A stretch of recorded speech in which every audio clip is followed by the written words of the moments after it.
भविष्य में वर्तमान में घोटाला तो करते ही हैं। नीट खा गए, बोले नीट को पूरा गंदा कर दिए। बोले राम मंदिर में ये लोग पैसा खा गया, पानी चू रहा है, बहुत दुख का बात है। तो भाई कांग्रेस जेएमएम का कोई मुकाबला कर सकता है क्या? किस चीज़ में? भ्रष्टाचार, लूट खसोट। भाई इनके साथ जो है सबके सब तो भ्रष्टाचारी है, जल जाने वाले लोग हैं। ठीक है, लेकिन भगवान का पैसा काहे खाया भाजपा, ये पूछ रहा है। अरे भैया ये आरोप तो ये लगाते रहेंगे ना, इनको तो और कुछ मिल नहीं रहा है आरोप लगाने। लोग ये भी कह रहा है कि अयोध्या का जो स्टेशन का दीवार था वो भी गिर गया, वहाँ से राम पथ जो बनाए थे वो भी धंस गया। बोल रहे इसीलिए अयोध्या जैसा सीट भी हार गया भाजपा। जो भगवान का पैसा खाएगा वो विधानसभा में भी नहीं आएगा। एक बात और वो लोग बोल रहे हैं ना कि अगर आप लोग सक्षम नहीं हैं, पैसा खा गए, तब भी राम मंदिर छोड़ दीजिए, क्योंकि राम जी का तीर और धनुष मेरे पास है। हम लोग सच्चे राम भक्त हैं, हम लोग अपना पैसा लगा के कार्य सेवा करके वहाँ मंदिर को बढ़िया से रिपेयर करा देंगे। ये जेएमएम वाले, इंडी गठबंधन वाले किस मुँह से बोलते हैं? जिन्हें न्योता दिया गया, जो कांग्रेस बोलती रही कि राम काल्पनिक है, सारी चीज़ें काल्पनिक है, और बोली ही नहीं बल्कि इन्होंने न्यायालय में हलफनामा दायर किया। ये जेएमएम के लोग, हेमंत सोरेन जी कहा करते थे कि जय श्री राम से मेरा कान पक जाता है। इनकी बातों को तरजीह देना कितना जरूरी है? धरती लोक हो या पाताल हो, आकाश हो या जमीन हो, भूत हो या वर्तमान हो या फिर भविष्य हो, बीजेपी ही एकमात्र ऐसी सेकुलर पार्टी है जो हर जगह भ्रष्टाचार करती है, भ्रष्टाचार में कोई कंप्रोमाइज़ नहीं करती। आज दुखी होकर जेएमएम ने इस बात को कहा है। क्यों कहा है? दरअसल राम मंदिर में पानी टपकने लगा है। वो लोग कह रहे हैं कि भाजपा ने राम के नाम पर वोट लिया और उन्हीं के नाम पे अब पैसा भी खा गए। हमारे साथ बीजेपी के वरिष्ठ नेता सीपी सिंह जी हैं। बोले भविष्य में वर्तमान में घोटाला तो करते ही हैं। नीट खा गए, बोले नीट को पूरा गंदा कर दिए। बोले राम मंदिर में ये लोग पैसा खा गया, पानी चू रहा है, बहुत दुख का बात है। मतलब इससे बड़ा भ्रष्टाचारी आप लोग से बड़ा है कि धरती पर ना कोई हुआ है ना होगा भविष्य। कौन कहता है? जेएमएम। देखिए जेएमएम की जहाँ तक बात है तो जेएमएम का बड़े नेता, मैं नाम नहीं लेना चाहूँगा, से लेकर वर्तमान के नेता, सारे के सारे लोग जेल की हवा खा चुके हैं। जेल कोई भारतीय जनता पार्टी ने नहीं भिजवाया, जेल अपनी करनी से गए हैं। यदि भ्रष्टाचार घोटाला नहीं किए रहते तो जेल क्यों जाते हैं? ये आरोप लगाते हैं। इन्हें पता नहीं है कि 10 साल केंद्र में लगातार मोदी जी के नेतृत्व में सरकार चली, आज तक कोई एक आरोप नहीं लगा पाया। बोल रहा है राम मंदिर का गर्भगृह चू रहा है। कैसा मंदिर बना है भैया? पैसा का इतना आया, करोड़ों रुपया खा गए। बोले वहाँ जमीन का घोटाला हुआ है। असल में ये लोग गए होंगे राम मंदिर के अंदर, इनके ऊपर पानी टपका होगा। असल में क्या है कि पंडित जी जब जाते हैं ना मंदिर के अंदर पूजा कराने, तो पंडित जी शुद्ध जल छिड़कते हैं। उसको इन्होंने समझ लिया होगा पानी ऊपर से टपक रहा है। महंत जी ने प्रेस कॉन्फ्रेंस किया, बोले वहाँ कि पानी चू रहा है। मुझे नहीं पता इसके बारे में कि महंत जी ने कहा कि नहीं कहा, कौन आरोप लगा रहा है। लेकिन मैं ये स्पष्ट कहूँगा, जहाँ तक भ्रष्टाचार की बात है तो भाई कांग्रेस जेएमएम का कोई मुकाबला कर सकता है क्या? किस चीज़ में? भ्रष्टाचार, लूट खसोट। भाई इनके साथ जो है सबके सब तो भ्रष्टाचारी है, जल जाने वाले लोग हैं। अरे भाई इनके साथ लालू यादव है ना, जो मुर्गी, गाय, बकरी, भैंस का दाना खा गए, जेल में 5 साल जेल में रहे। क्या बात करेंगे जी किसकी किसकी नाम गिनाऊं मैं? बोले वो ठीक है, लेकिन भगवान का पैसा काहे खाया भाजपा, ये पूछ रहा अरे है। भैया ये आरोप तो ये लगाते रहेंगे ना, इनको तो और कुछ मिल नहीं रहा है आरोप लगाने के लिए। नहीं, एक बात और वो लोग बोल रहे हैं ना कि अगर आप लोग सक्षम नहीं है, पैसा खा गए, तब भी राम मंदिर छोड़ दीजिए, क्योंकि राम जी का तीर और धनुष मेरे पास है, हम लोग सच्चे राम भक्त हैं, हम लोग अपना पैसा लगा के कार्य सेवा करके वहाँ मंदिर को बढ़िया से रिपेयर करा देंगे।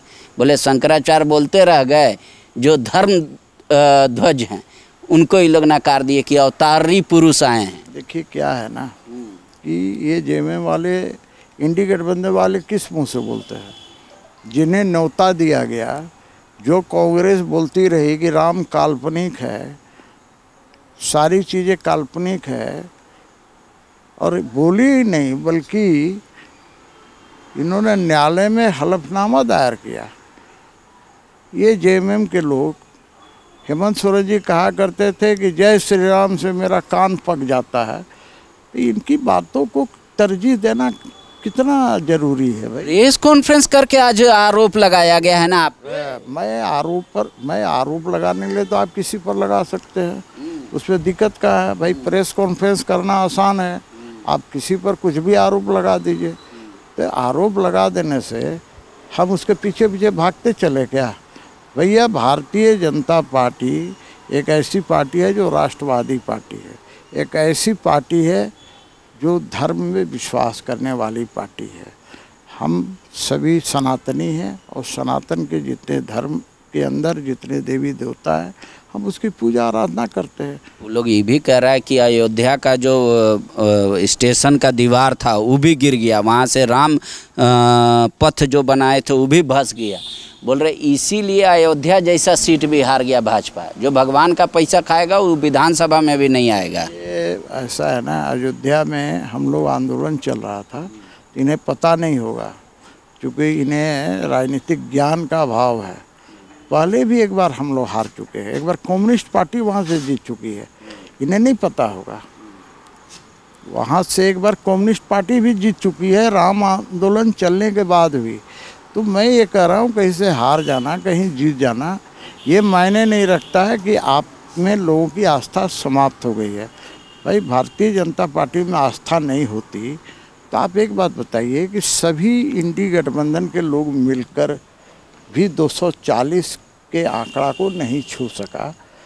भाजपा अकेले 240 सीटें लाई और इन कांग्रेस से लेकर सारे दल, द्रुमुख से लेकर के ममता से लेकर के सपा से लेकर जितने दल हैं, चाराचौर तक की दल है, ये सारे मिलकर के भी आंकड़ा नहीं छू सके। वो लोग तो खुश है, बोल रहा है, बोले संविधान बचा लिए, देश को जो बर्बाद कर देता उसको रोक दिए।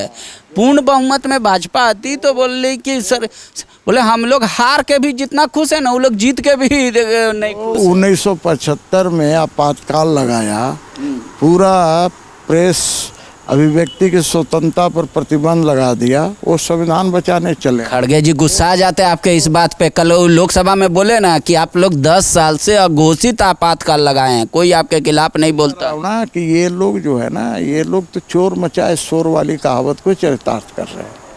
चोर मचाए शोर वाली कहावत को चरितार्थ कर रहे हैं। ये तो पैदाइशी जो है ना, पैदाइशी ये लोग भ्रष्ट है।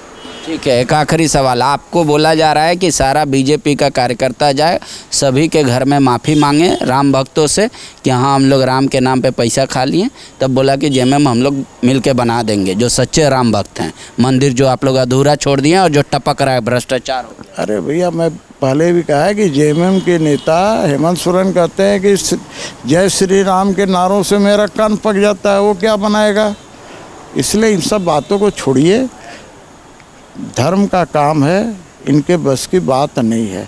ये तो मुस्लिम तुष्टीकरण में विश्वास करते हैं ताकि इन्हें वोट चाहिए, चाहे भला ही देश बिक जाए लेकिन इन्हें वोट चाहिए। हम ये नहीं होने देंगे। वो तो कह रहे हैं कि मेरा पार्टी का तीर धनुष ही राम का है और आप कह रहे हैं तुष्टीकरण। भैया फिर वही बात, तब तो कोई गदा छाप रख ले तो कहेगा कि हनुमान जी का पार्टी के हम हैं, कोई कुछ रख ले, त्रिशूल रख ले तो कहेगा कि भाई हम तो भोले शंकर के पार्टी के हैं, उनके भक्त हैं। इससे नहीं होता है भैया। नाम बहुत लोगों का नहीं देखते हैं, नाम रहता है एक से एक। कहावत है ना, नाम तो रख लिया, बाप माई नाम रख दिया, लेकिन काम उल्टा करता है। इसलिए इन सब बातों से कोई लेना देना नहीं है। ये क्या कहते हैं, क्या करते हैं, इनसे कोई लेना देना नहीं। भारतीय जनता पार्टी का जो काम है कर रही है। राष्ट्र सेवा ही परमो धर्म है। राष्ट्र की सेवा कर रही है और आगे भी सेवा करती रहेगी। 2029 में भी आएगा तो मोदी हैं।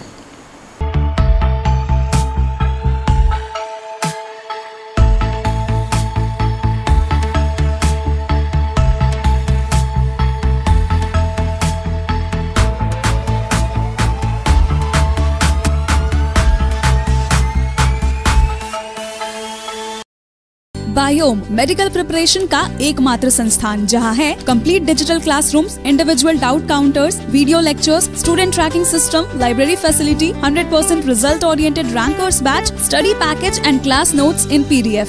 झारखंड के इतिहास में पहली बार नीट UG में 700 मार्क्स पार। 10th पास स्टूडेंट्स के लिए फाउंडेशन कोर्स और 11th पास स्टूडेंट के लिए फ्रेशर कोर्स। 12th पास स्टूडेंट्स के लिए टारगेट कोर्स 18 अप्रैल से शुरू हो रहे हैं। Contact biome. thefollowup.in.